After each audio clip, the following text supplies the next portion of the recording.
Well, our big focus, Harvard University has won another reprieve in its fight to keep enrolling international students. A US judge has extended a temporary block on the Trump administration's plan to revoke Harvard's participation in student visa programs after the government clearly said it would give the university 30 days to contest the move. Harvard's legal win came on a symbolic day, though. At the university's graduation ceremony, its president received a thunderous ovation after welcoming students from around the world, just as it should be. Harvard said in a court filing that countless international students have already asked about transferring as a result of the Trump administration's crackdown, and such an exodus would be a boon to other countries. Nick Harper joins us with the lowdown on the latest reprieve for Harvard. Well, Thursday was graduation day for Harvard University, but it also marked another legal victory for the higher education institution. A judge in the US city of Boston banned the Trump administration from making changes to Harvard's admissions policy indefinitely. Arguing the university's case, the director of Harvard's Immigration Services said that the administration's plan to bar international students had caused profound fear, concern and confusion among faculty and staff members. Ahead of the court hearing, the Trump administration backtracked on its foreign student policy, trying to diffuse the situation by issuing a letter giving Harvard 30 days to challenge the planned banning of international students. But the judge had other ideas, ruling the maintaining of a status quo, meaning that Harvard can continue to enroll international students. If President Trump's plan had come into effect, it would have affected around 7,000 Harvard students. That's more than a quarter of Harvard's students' population, who hail from 140 countries around the world, including around 800 students from India. No more international students would have been allowed to apply to Harvard, and the current students who'd been there would have had to transfer to another college or university. The Trump administration has accused Harvard of multiple wrongs over its refusal to implement government reforms. It's blamed the university of inciting pro-terrorist conduct, fostering anti-Semitism, taking away spots from American students, and colluding with the Chinese government. Nick Harper, NDTV, Washington. Meanwhile, let's switch tracks for now. A senior Hamas official has said that the Palestinian armed group will reject the latest US proposal for a new Gaza ceasefire and hostage release deal. The White House has said that Israel had signed off on US envoy Steve Witkoff's plan and that it was waiting for a formal response from Hamas. But for an expert's view on the matter, joining us live on NDTV at the moment, Professor James Dorsey. Thank you so much, sir, as always, for making time for us. Do you agree that it was unusual for Israel to actually come out and agree to a proposal first, and that Netanyahu may be betting on the plan being impossible for Hamas to accept so that he can paint them as the bad guys and continue the war?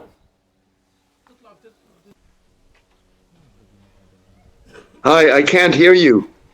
Am I audible to you now? Hello?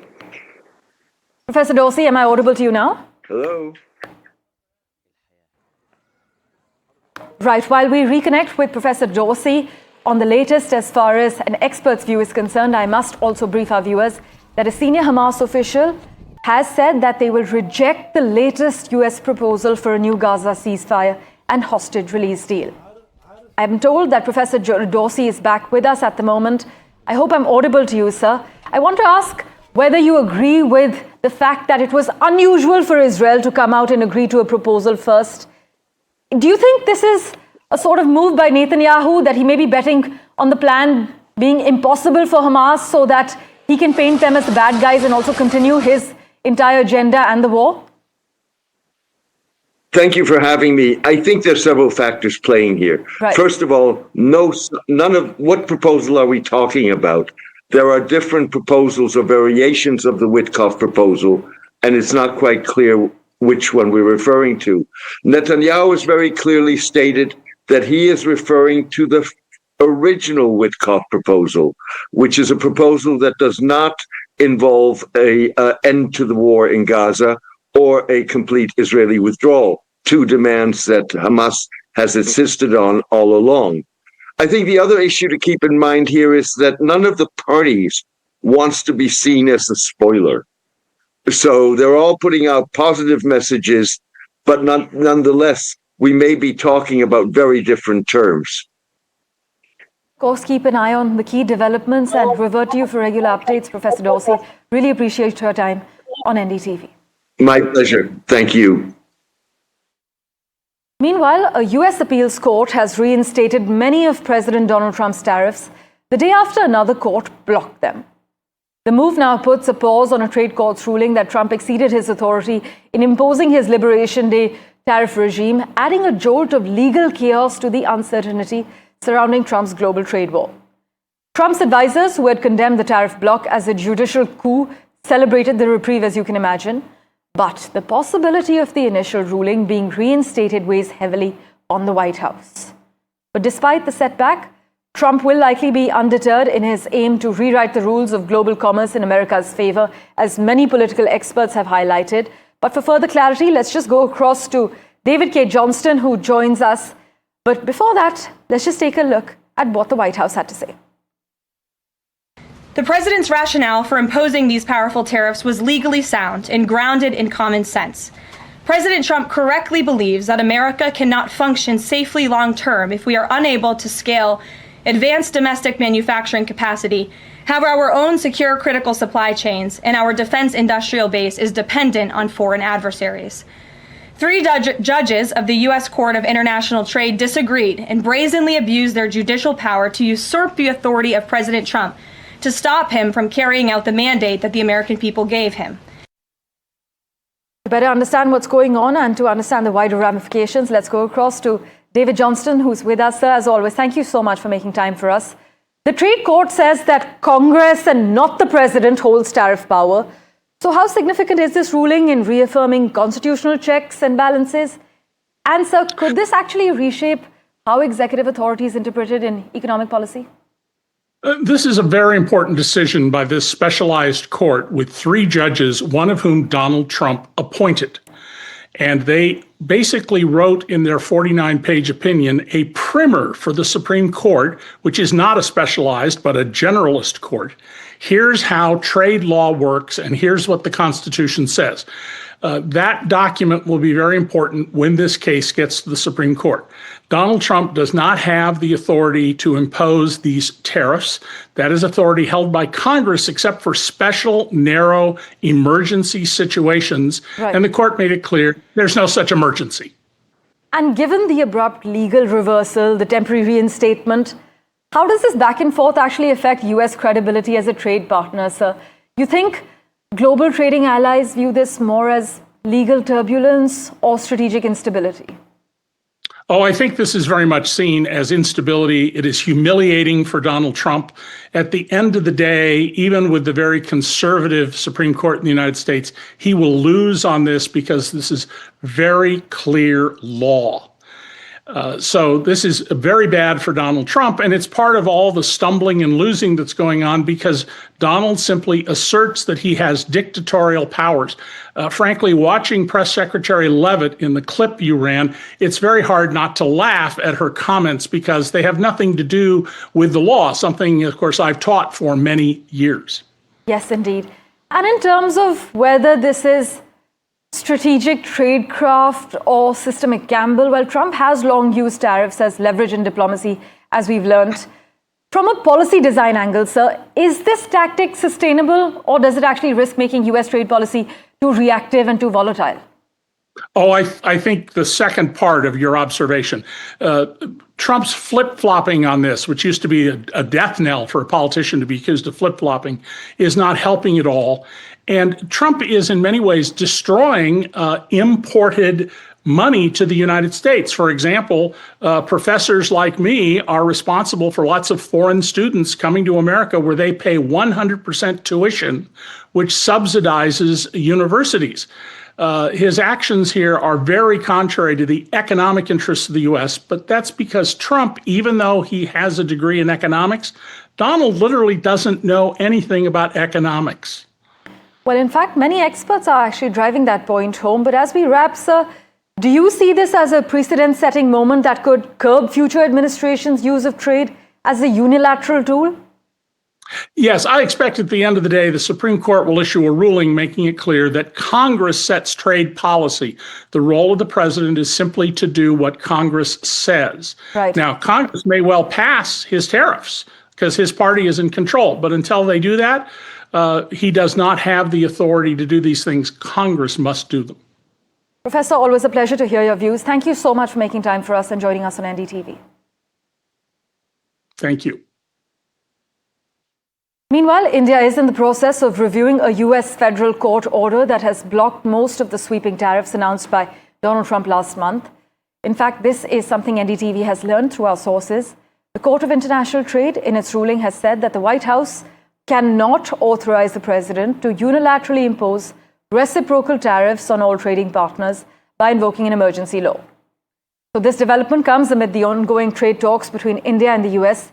The negotiations, by the way, are progressing well, and the persons privy to this development have informed NDTV that a team of American officials will be visiting New Delhi next month on the 5th and 6th of June.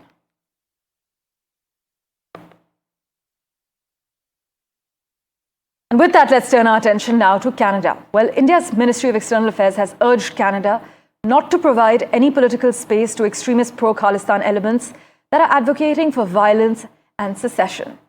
On the other hand, Canada's Prime Minister Mark Carney had also publicly called for improving ties with India, something our colleague Maha Siddiqui has been reporting about constantly. In fact, on the 26th of May, India's External Affairs Minister Dr. Jaishankar also had a conversation with his Canadian counterpart Anita Anand, marking the first interaction with the Canadian Foreign Minister since she took office. Just listen in to the Ministry of External Affairs' latest reaction. Rishabh, on a question regarding pro-Khalistan elements, you know our position has been very consistent. Over several months and years now, we've conveyed our security concerns to the Canadian side, and we have also urged them not to give any political space to extremist elements, those who advocate violence and those who talk about secession or who talk about separatism. I hope that the Canadian side will take due note and will take due action against those who advocate anti-India agenda. And my colleague Maha Siddiqui joins us live from Vancouver at the moment with a quick update. Maha, take us through the latest developments and how India's message is being perceived in Canada's political circuits. India's reaction comes to what we saw in the BC legislature, that is British Columbia legislature, the province where I am, in Victoria. While the legislature was on, we saw that one of the MLAs, in fact, welcomed a group of rap singers, and at least 3 of them are now being named as those who have either promoted or advocated for the Khalistani movement or have used imagery related to the Khalistani separatism movement. So that is a cause of concern. And these 3 names that are being mentioned are Jazzy B, Inderpal Moga, and Channi Nathan. They were present in the BC legislature and were welcomed by some conservative as well as NDP MLAs. In fact, there were also pictures that have been posted by some of the MLAs on their social media handles as well, of pictures with some of these rap artists. They are being accused of having promoted or, as I pointed out, backing the Khalistani separatist movement. And this reaction of India has been in response to that, where India has clearly said that India's stand has been consistent on this. They have time and again asked Canada to be cognizant of the fact that this is a separatist movement and that India wants these security concerns and challenges addressed by Canada, and that people who backed this movement should not be given political space. That is exactly what the Ministry of External Affairs spokesperson has once again pointed out. And the background to this reaction is what transpired at the BC legislature 2 days ago. Maha, as always, thank you so much for breaking down all the latest details for us. Well, switching tracks, India and the European Union will conduct a joint naval exercise in the Indian Ocean from the 1st of June until the 3rd of June. This exercise will focus on advanced counter-piracy operations, tactical maneuvers and enhanced communication protocols, reflecting the growing maritime security cooperation between our two sides. You must also note that this is in line with our shared commitment to a free, open, inclusive and rules-based maritime order in the Indo-Pacific region. This is what the European Union has also said. In fact, it is underpinned by the respect for territorial integrity, democracy, rule of law, freedom of navigation and overflight, and peaceful resolution of disputes in accordance with international law, notably the United Nations Convention on Law of the Sea. This is what the EU has said in its latest statement. Slipping into a very quick commercial break for now. Back in a moment with the latest updates for you. You don't want to miss it.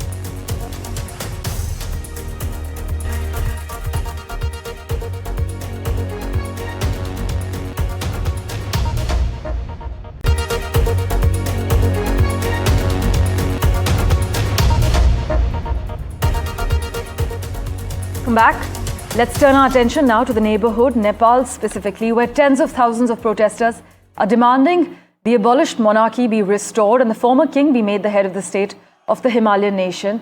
This is what the protests are about. In fact, the protesters, waving flags and chanting slogans, demanded the return of the king and the restoration of Hinduism as a state religion as they marched through the main circle in the capital, Kathmandu. Just a few hundred meters away from the pro-monarchy protesters, their opponents, who are supporters of the Prime Minister, had gathered at the exhibition grounds to celebrate Republic Day. In fact, we have a reaction lined up for you regarding why the protesters are out on the streets in large numbers. Listen in. हामी सशक्त रूपमा आन्दोलन गर्दैछौं कि नेपालको हितको निमित्त जबसम्म संवैधानिक राष्ट्र स्तर र हिन्दू राष्ट्र स्थापित हुँदैन तबसम्म हाम्रो आन्दोलन जारी रहन्छ. Well, switching tracks, Mount Everest has suffered traffic jams, believe it or not. In fact, this month, Mount Everest has been seeing many traffic jams as climbers battled harsh weather to make it to the summit. Hundreds of climbers and their Sherpa guides signed up to scale the famous mountain in May, struggling against deteriorating weather on the world's highest mountain. Meanwhile, Nepal's government has said that it has a duty to protect the Himalayas from the risks presented by climate change and also the growing numbers of climbers that are attempting to scale the region's summit, especially Everest. Overall, Everestमा चाहिँ तपाईको main चाहिँ weather नै हो. त्यो मैले भने जस्तो weather त्यो भनेको जस्तो नहुने प्रेडिक्ट गरेको जस्तो वेदर नभएर नै हो. अनि सेकेन्डली चाहिँ अब अलिकति क्राउडहरु पनि हो. अनि क्राउड चाहिँ कस्तो भने तपाईको त्यो बिगिनर्सहरु पनि त्यही, प्रोफेसनलहरु पनि त्यही, अनि बिगिनर्सहरुले गर्दाखेरि चाहिँ अलिकति अब ट्राफिक जामको समस्याहरु हैन, अब बाटोतिर पनि अलिकति ढिला हुने अनि त्यसपछि त्यो समस्याहरु. अनि अर्को चाहिँ अब बेस क्याम्पमा यो फ्लू हैन, यो खुम्बु कफ भन्दै रहेछ, त्यो चाहिँ एकदम व्यापक थियो यसपालि हाम्रो, स्पेशली हाम्रो ग्रुपमा. त हाम्रो ग्रुपमा धेरै जना फर्क्यो, म पनि त्यो मध्ये फर्किने म भरे. In other news, the United States has ordered many companies to stop shipping goods to China without a license and revoke licenses already granted to certain suppliers. This is what our sources have informed us. And these new restrictions, which are likely to escalate tensions with Beijing, they appear aimed to choke points to prevent China from getting products necessary for key sectors. This is what reports have highlighted as well. The other big story we're tracking, an American flag was hoisted outside of the long-shuttered US ambassador's residence in Damascus in a sign of growing ties between Washington and the new Syrian government.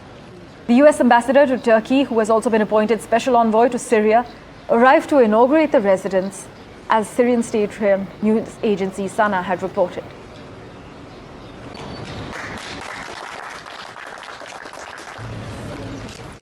And moving on, a top Russian official has praised North Korean troops for assisting Vladimir Putin's military in the Ukraine war. Sergei Shoigu, the secretary of the Security Council of the Russian Federation, has said the troops deployed by Pyongyang to Russia had fought in the Kursk region.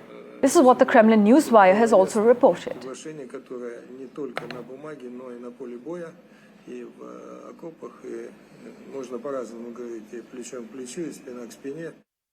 Meanwhile, in a significant move, France will ban smoking in all outdoor places that can be frequented by children. This ban will come into force on the 1st of July and will include beaches, parks, public gardens, outside schools, sports venues, as well as bus stops. And you must note that breaking the rules would incur a €135 fine. That's $153 or about 13,000 Indian rupees.